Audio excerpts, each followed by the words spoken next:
the countdown. Yeah. Well, good morning, everyone. Thank you so much for joining us. Okay, we set Morgan. Okay, good morning, library and staff members. It's just library board members. I'd like to welcome you to our Tuesday, August 11th, Middlesex County Library Board meeting. And I hope this is the last one we do by streaming, but we'll see how things go. I just would like to open it up by asking for a provision of disclosure of pecuniary interest or any general nature thereof. Seeing none, I move to the library board minutes held June 30th, 2020. So moved. Moved by Mary Gay, seconded by Brad Richards. Any comments or questions with respect to them? All in favor? That's carried. Thank you. Next, we'll move to our item 3, which is our visioning topics, Ready, Set, Learn program update. And you're going to walk us through this. Are you, Nadine? Please. Sure. Yeah. Thank you. So you would have received the full report.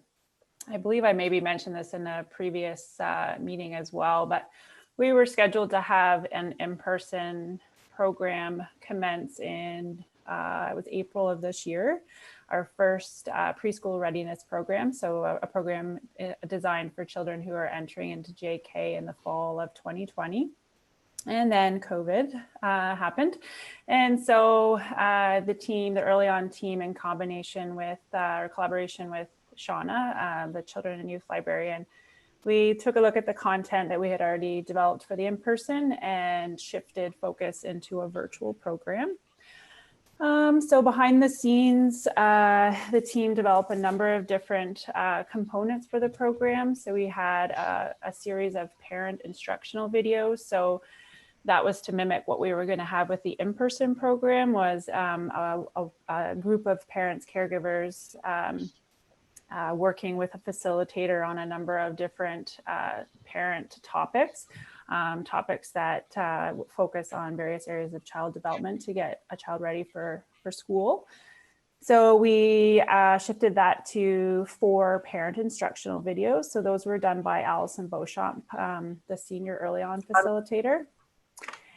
And then we, as well as part of the in-person, we're going to do some circle times. And so again, we shifted that over to 4 virtual circle time videos. So each member of the early on team led the video. And what we did is we actually shifted some of the books that we originally were going to have to books that were available in the e-collection through the library. And then that way, if a family wanted to watch the video and then take something out of the e-collection, they could do so.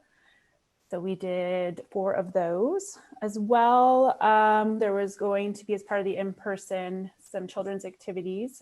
So the library staff were going to be working with children one-on-one while the parents were with the senior facilitators being led through the parent component. So again, we shifted that over to a virtual series, and that was led by Shauna and her darling daughter, Charlotte. So they did 4 videos, each on a various topic of school readiness. So 4 of those were developed. And then lastly, there was a parent resource guide. So each week there was information that was intended to supplement the parent instruction videos, as well as some other links and resources that families could access. So all of that was uploaded into our Google Classroom and then shared with registered families every Monday morning. So all in all, it was a very successful program. We had 160 families registered. There was active participation weekly in the various program components. In terms of the Zoom calls, in total, there was over 225 participants in the various Zoom calls that we offered. So we offered some calls just for parents, and as well as we offered some calls, a welcome call, a mid-program call, and then the graduation call at the very end for children and caregivers. We also had, as an incentive for participation in the various activities, we encouraged families to submit a weekly checklist. And then if they submitted a weekly checklist, they were entered into a weekly draw. And so I looked at the stats this morning. I would say probably about 20 to 25% of the registrants participated weekly in those checklists. So not all 160 sent in their checklists. And that just tells me that out of the 160 families that were registered, we probably didn't have the full set of people involved in the actual program. Because we had them in Google Classroom, so we had uploaded the videos in Google Classroom, we can't actually assess the video views. So that's a lesson learned. I think in moving forward, we'll shift over the videos into YouTube, into a private YouTube platform. And then that way we can actually view the number of videos that were observed. So that is certainly a lessons learned.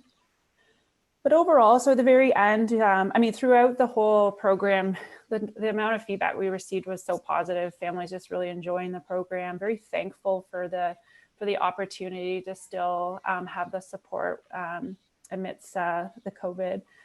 And at the very end, we did encourage families to provide us with some feedback. We had a small number participate, I believe it was 15 to 20 that provided feedback. But all in all, very positive. The information was viewed as very practical and helpful. The videos were very enjoyable. The circle time videos were a hit. They were certainly something that the families really, really looked forward to. In fact, there was little comments about how the kids kept asking to see them over and over again or repeating songs that they had heard. And then lots of very positive feedback in terms of how the program was very supportive in helping to get ready for school. Things like little things were quite interesting, just how the program was, because it was a virtual platform, they could go to access the resources when they had the time, as opposed to an in-person program when you have to schedule yourself to be at a particular place at a particular time. So they liked that sort of luxury to be able to access the resources when they could. However, there certainly was a need or a mention or comments around how, as much as that was great, as the program was great and the Zoom calls were great for children to be able to see other children, they were missing that in-person opportunity. And so we cannot replace in-person, that socialization, the social skills, the impact on social development that in-person programming has. Certainly it was great. It can act as a very good adjunct to in-person programming in terms of moving forward. So all in all, I think it was a very, very good pilot. I think we learned some really important things along the way. It was deemed to be a very flexible opportunity for families to participate in. So as I mentioned, I think it'd be something we can look at offering an in-person program as well as the virtual opportunity in moving forward. Some families may not be able to participate in the in-person and still have the virtual program platform to access, as well as a few families mentioned that they weren't able to get to all of the resources or all of the activities, but certainly wanted to be able to access them over the summer. So even those that do participate in the in-person program, it still provides another opportunity for additional learning at home. So, I mean, ideally, I would love to see an opportunity to bring these children together in an in-person program sometime in the fall, depending on how things progress. We did have a graduation ceremony, but it would be lovely to have these children come back and meet their classmates and maybe share how things are going in their new school environment. And so, yeah, I think that's about it. Is there any questions on the program? Comments? Any questions? Ruth? You have to demute.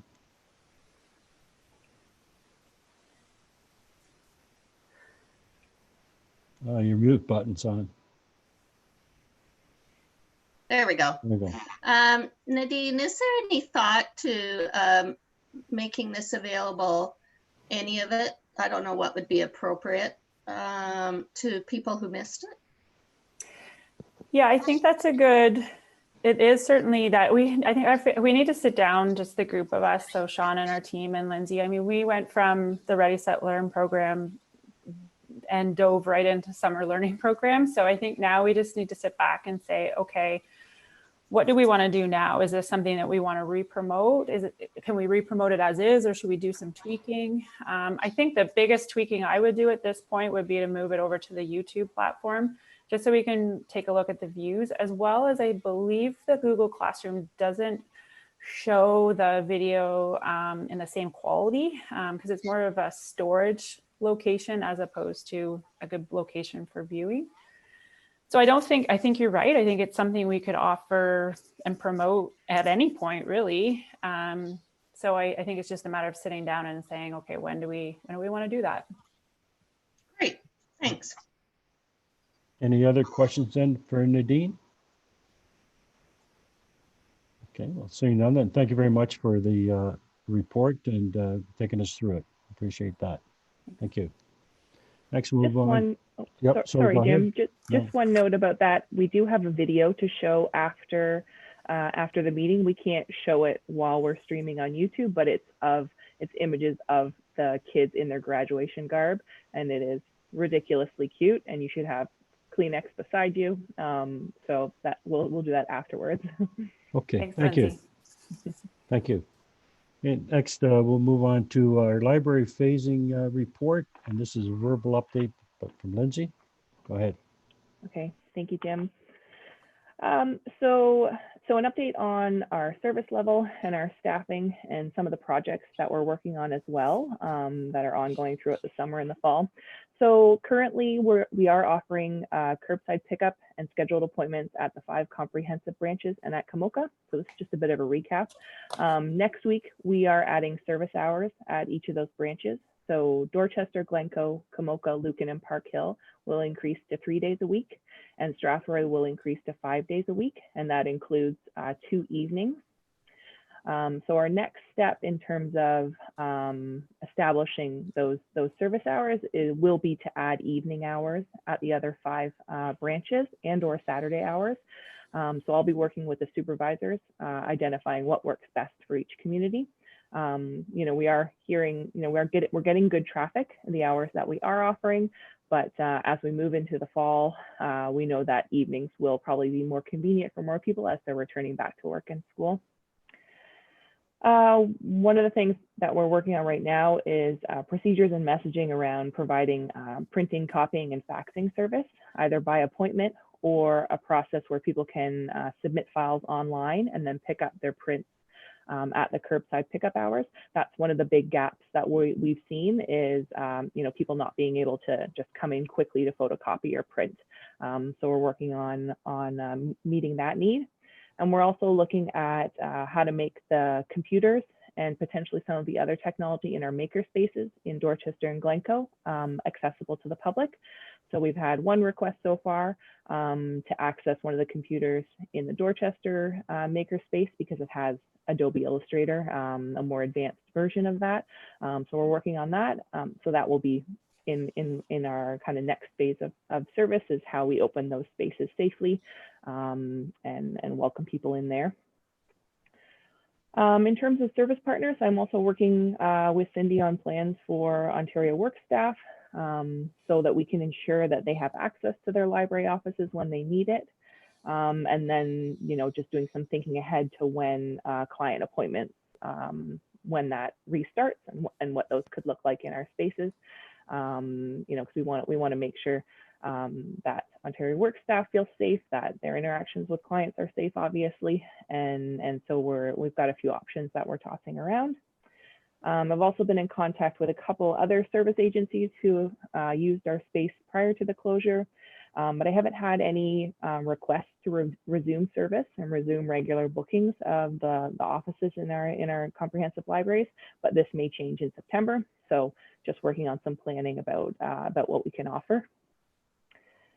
So right now, overall, we're meeting community need by delivering services that still limit public access to those 6 branches, while we continue to deliver a variety of virtual programs and a few, what was mentioned by Nadine. So things like the Ready, Set, Learn program, our really successful summer reading program that has been going on. And we'll have a report coming back at the next meeting about that, as well as the regular trivia nights and special guests and special programs that we've been running.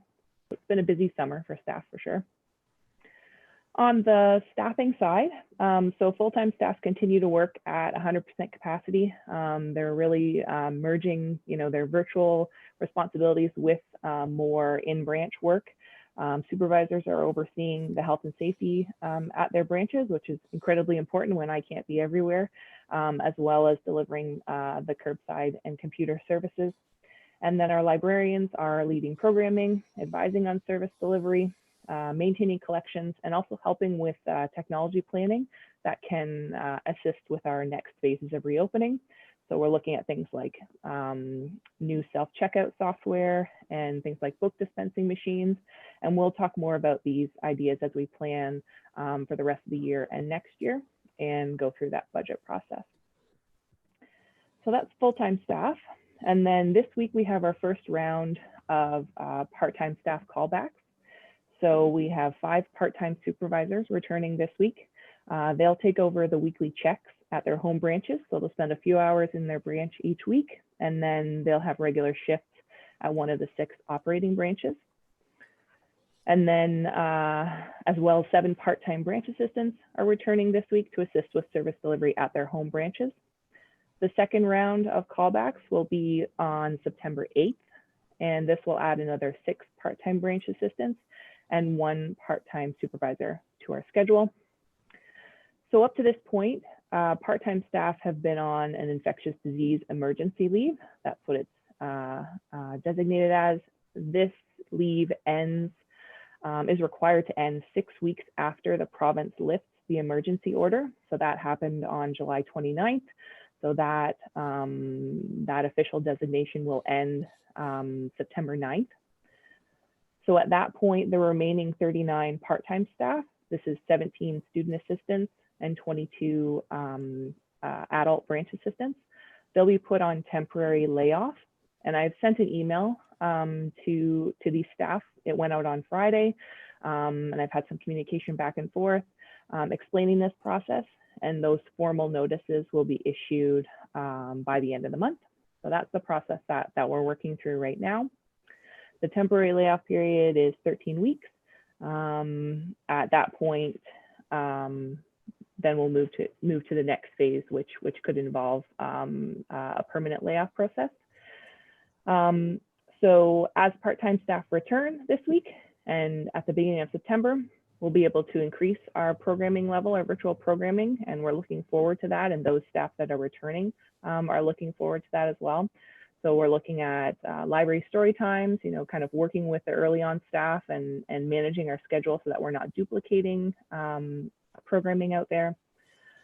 Branch book clubs that will restart. So, I think it'll be, I know the returning staff are really excited to connect with their patrons again, and we'll be able to set those things up on Zoom very easily. Grab and go activities, different things. I know early on Nadine is experimenting with some of these things. So I think we'll be able to enhance that type of programming and offer it out of more of our location. So we're looking forward to increasing our programming level again in the fall. On that note, so the library and Early On are partnering on a few programs, or working together on a few programs. And maybe Nadine, would you mind kind of speaking to the story walks, the rock painting kits, and those mindful moments calming kits? Okay.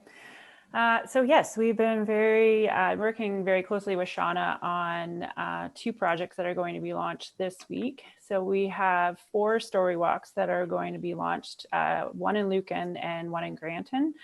So Kathy, we're going to be out on site on Thursday, working with Paul Smith and getting that up and running. And then on Friday, we'll be in Glencoe in the morning and Strathroy in the afternoon. So with Lucan and Granton, they're going to be off location, Kathy. They're going to be, one is Granton Park. Lucan is a pathway that Paul picked just because there isn't the space at Lucan Library. Glencoe is going to be actually on location, kind of looping around the back of the parking lot. And then Strathroy, because we don't have the space at Strathroy Library, I'm working with a fellow from the conservation area to get the story walk up at Strathroy Conservation Area. So that'll be good. Took a little hike last night through that park and was looking forward to being able to see that when I'm out there. So yeah, we have those. There's 2 different books, so we're going to be splitting up the book in different locations. So Kathy, you would have one called All Are Welcome, and the other one is called Head to Toe. And then if all goes well, we'll be flipping the books into the various communities. So next week we have Thorndale and Dorchester that we're getting up and running. And then the week after that, we have Ilderton. And then I'm hoping to be able to get Park Hill on board. So I'll be following up with them. So those are the locations for the story walks.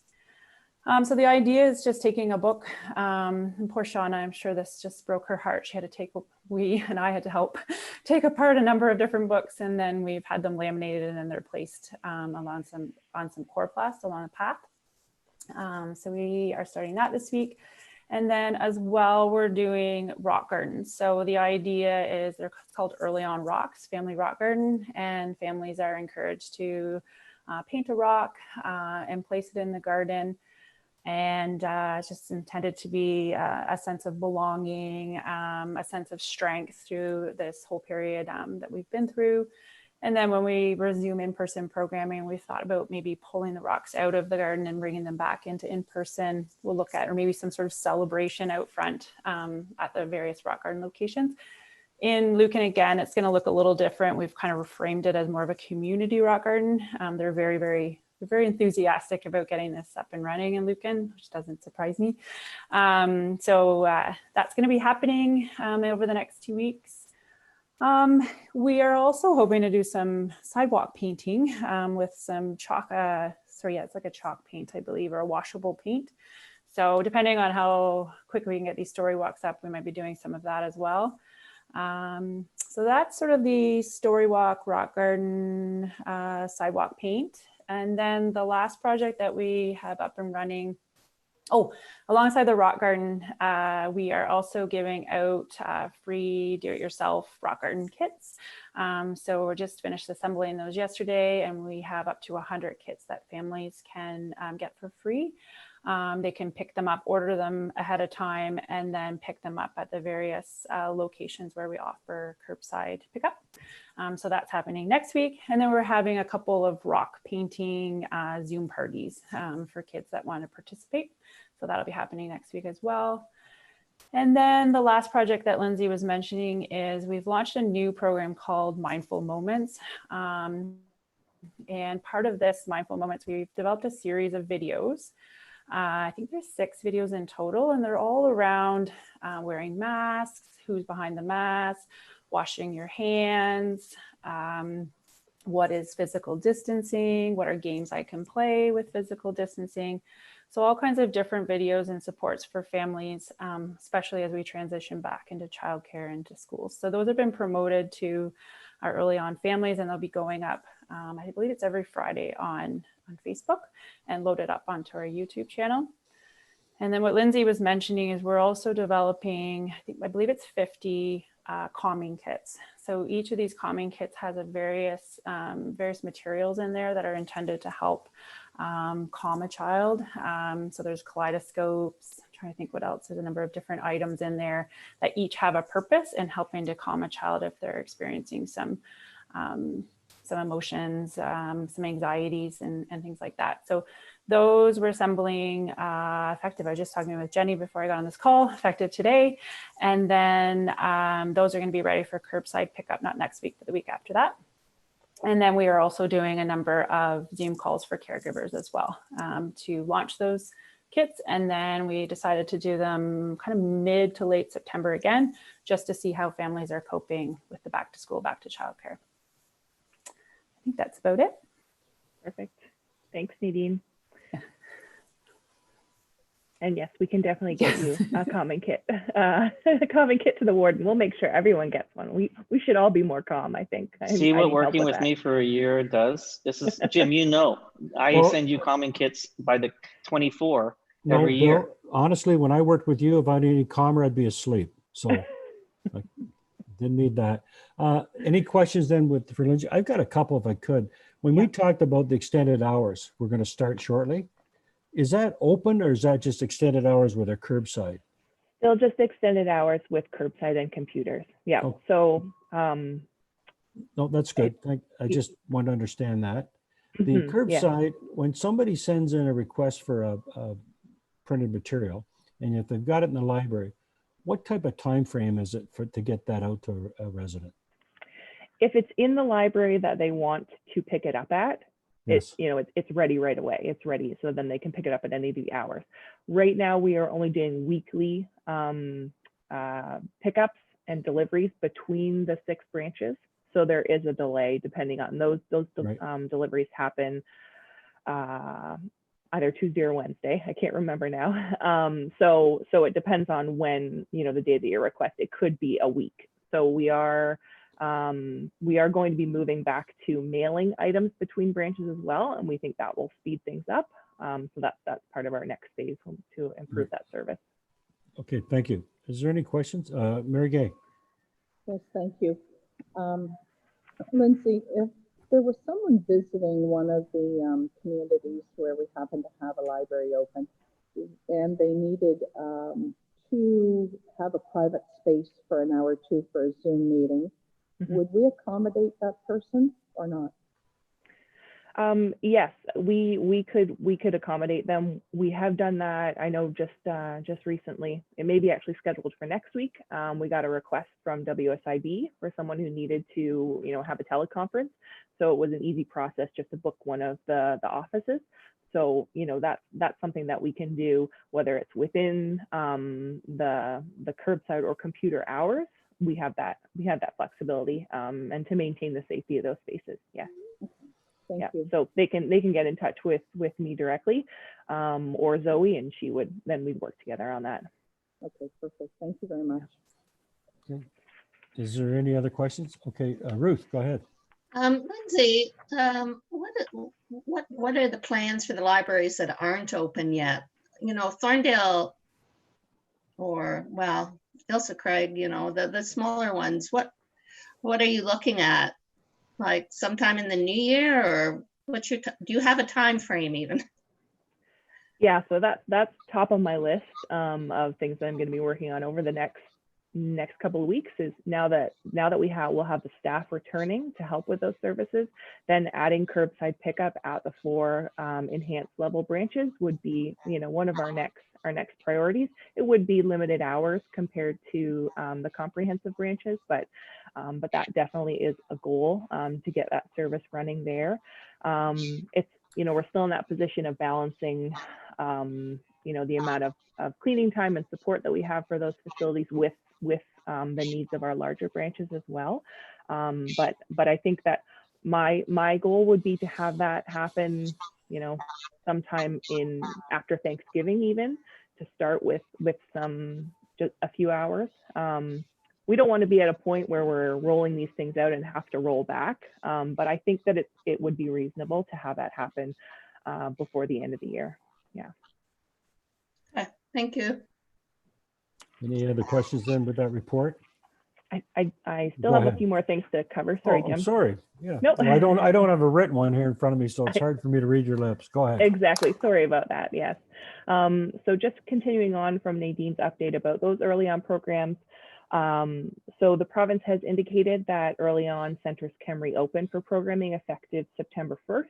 We're still waiting for some more guidance, some more health and safety guidelines and information about what that would look like, what the province is expecting, what other communities are doing. But we'll be working on a plan for in-person programming that works for our spaces. Some more information on that will be coming out as we get towards the fall.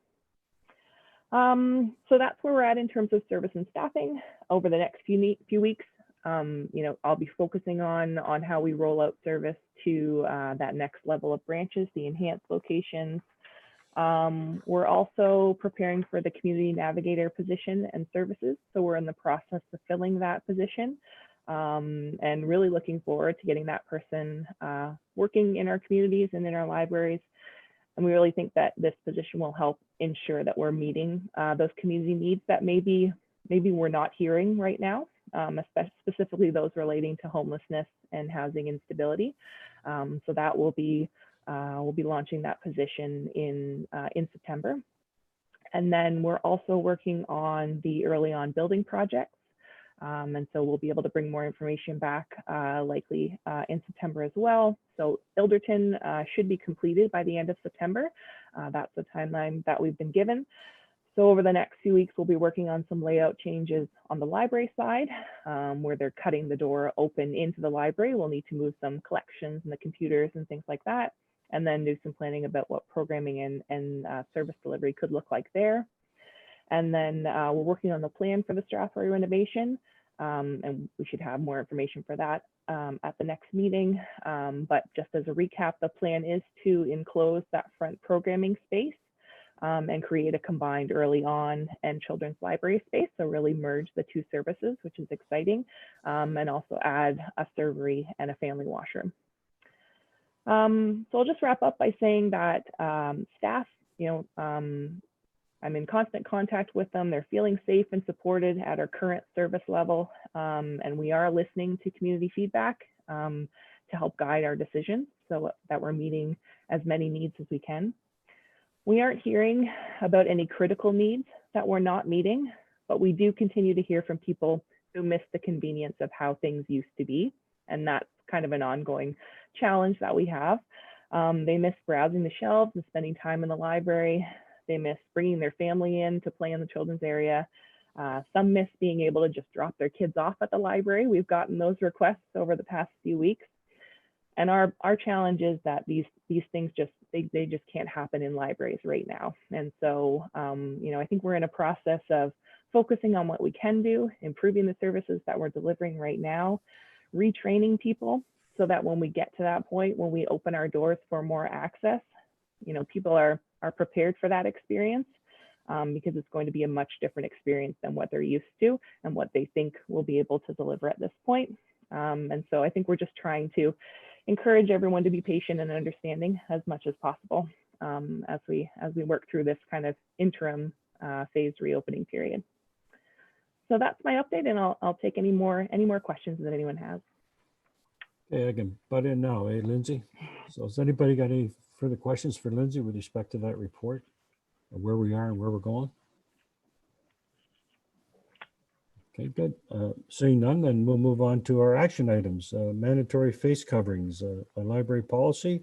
There's a report there from Lindsay. Do you want to take us through this as well, Lindsay? And there's a recommendation for a motion at the end. Thank you. Great. Yes, thanks, Jim. So in response to the pandemic, in response to the mandatory mask order that came out effective July 18th, and responding to the individual municipalities who have since enacted bylaws in their locations, we have a mandatory face covering policy before you for your review. So it's a simple process for us on the library side because we were already requiring masks be worn when patrons entered the building for their computer appointments. If someone doesn't have one, we provide one for them. To date, we haven't had any challenges or issues enacting this procedure. So what I've done is put together a policy that reflects what we're already doing, basically, but leaves us with some flexibility to make changes in the future. So you'll see on page 3 of the report is the language of the policy. With a bit of preamble about why we're putting this policy in place. Admin 3.61, that section, all persons shall be required to wear a mask or face covering when entering or remaining in the library. Admin 3.6.2 goes through the exemptions. So I think we're familiar with those. Children, any sort of medical condition or disability, those who are unable to apply or remove the face covering, and then staff who are in an area designated staff only or behind a plexiglass barrier. And then the exemption involving accessibility and human rights there at the bottom. And the note is included that no person shall be required to provide proof of any exemption. So it's just a verbal explanation when someone invokes one of these exemptions. The next section, admin 3.6.3, is really our procedure. So how will we handle the situation when someone invokes one of these exemptions. So the policy notes that upon invoking one of the noted exemptions, the visitor may not be granted immediate access to the facility, and then I would, myself or my designate would be notified, and we would work out an accommodation. So we would offer alternative access, whether it's timing, whether it's offering a face shield, but at this point in time, I would be the one that would negotiate that to take that kind of pressure off of staff.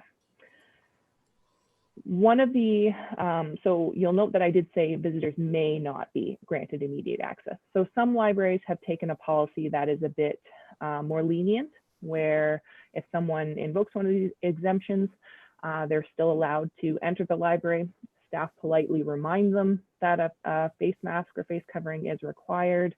If someone takes their mask off in the library, staff remind them to put it on, but there's no immediate situation where that person is asked to leave. So that's the policy and the position that some libraries are taking. With our current service delivery, how we are, restricting and limiting access already, and we had put a mask procedure in place even before this bylaw. I think that our position of standing a bit more firm makes sense for us right now. In the future, when we open for greater access, if it becomes a situation where, staff are put in the position of kicking people out or, having altercations, we can revise our procedures based on the safety of, what's happening outside of our doors and what makes sense for our service. But it would be my position that we would start from a bit firmer place, and we're still able to offer accommodations and alternate forms of access for people. So that's the policy that I have put before you. And there is a recommendation for acceptance, but open for discussion or any suggested changes. Hey, after reviewing that, has anybody got any questions or comments with respect to this policy change?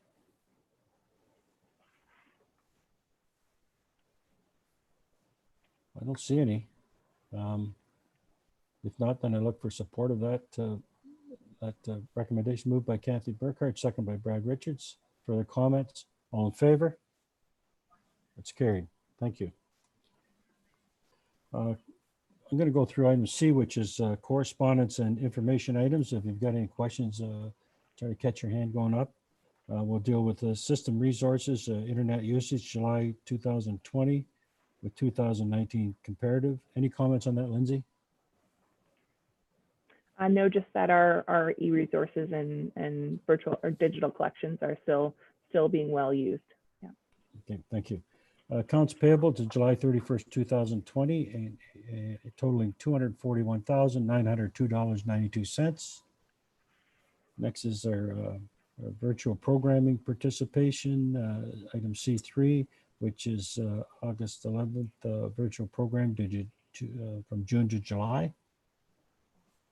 Next is item 4, which is our social media activity, C4, social media stats from 2019, 2020. Next is our United Way School Supply Drive, item C5, library info, August 11th, United Way School Supply Drive. Any questions? Next is item C6, which is library info, August 11th, virtual author visit, August 15th. Any comments on that? That's coming up. Next is our budget variance report, item C7, library info, August 11th, budget variance, the library. No questions on any of that? Then I look for a motion that item C1, library through to C7, library, received for information. Is that your hand, Mary Gay? Moved by Mary Gay, second by Ruth Adams. Further comments or questions? All in favor? That's carried. Thank you. Any inquiries? New business. Our next meeting is set for 10:30 on September 22nd, 2020. Lindsay, are you going to talk about that a little bit? Yeah. Jim, you mentioned the idea of moving to in-person meetings, and that's something that we can work out just based on what everyone's preference is, and conditional on what's going to happen in the fall, basically what September is going to bring. But looking ahead to October, thinking that maybe it would be best to have an in-person meeting in October planned, where we could go through a visioning exercise relating to our strategic plan. I think that sort of exercise would be much better done in person. If we would still be able, we could likely still offer virtual access if anyone wasn't comfortable coming into the county building. And I think that Bill has suggested that we would do it either in the counselor's lounge or somewhere where we could obviously be spaced out. We would have enough room and probably in the Middlesex room where we can have. Oh yeah, in the Middlesex room. Sorry. Yeah. It's incredible, Jim. Whenever you start getting a tape measure out and seeing how far apart that distance is actually from the back of someone's chair or their 6-foot radius, it's almost impossible to do in the council chambers, even with spreading out amongst different chairs, and you don't realize it until you get the tape measure out and start giving it a shot. So Middlesex room's probably our best bet for a group of this size. It should be no problem. Okay. Well, I guess it's just a suggestion as we move forward. We'll have to wait and see, won't it? Yeah, but I guess what Lindsay and I wanted to say was that's what we're going to target, is to try and do it that way. And if anybody feels uncomfortable with that as we get closer, just text Lindsay or Jim or whatever and say, I'd rather do it. And we can probably accommodate a hybrid model if the majority of people want to do it the old-fashioned way. Okay. Which one's the old-fashioned way? That's a good question. In person, the old-fashioned way. Okay, thank you. Yeah, you're welcome. Any other questions then with regards to that? Okay, next we'll deal with the item is their bylaw to confirm proceedings in Middlesex County Library Board for August the 11th, 2020. I need a first and second reading of that to confirm the bylaw. Moved by Kathy Burkhardt, second by Brad. All in favor? It's carried. Now I need a third and final reading of that confirmatory bylaw. Moved by Mary Gay, second by Ruth Adams. All in favor? That's carried. Just before we adjourn, I was reading the paper today, and London Council holding their nose as they try to get through the system with what you created with the land ambulance. I'm just asking that. I think that's one for the I see Kathy unmuting, so that's why I think maybe that's a question for later. Okay. Yeah. No, I just when I read it, and all I could think about was social housing. So, okay. Thank you. It's the only time I get everybody together. That's why. If there's no other business, then for the library, are we going to adjourn and then we'll just stay on here while we watch the short video? Yeah. Okay, That works. I look for a motion to adjourn. Moved by Ruth, second by Brad. All in favor? It's carried. Thank you.